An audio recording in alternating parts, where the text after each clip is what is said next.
Good day mga tropa! For today's video, pupunta tayo ngayon sa mall and magtitingin tayo ng Mini GT.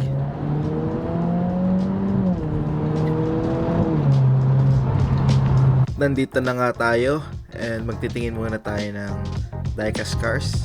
Eto, napakarami nilang diecast cars. Marami silang Mini GT, marami silang Hot Wheels. Ito, may mga JDM pa nga dito na hindi mo na mahahanap sa store. Halos buong store puro sasakyan. Ito, meron pa mga diorama. And nakita ko na nga pala yung gusto ko.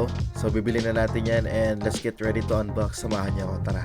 Ito na nga pala yung nabili natin kanina sa store, pero isa lang bubuksan natin yan para may content pa tayo.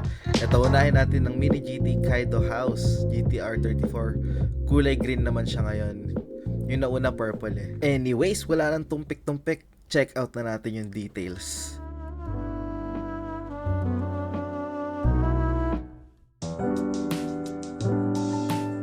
Grabe talaga sa details sa Mini GT na Kaido House. Kaso mabibitin na naman tayo kasi 1 minute and 30 seconds lang ang Facebook Reels. So, magkita-kita tayo sa next episode. Bye-bye!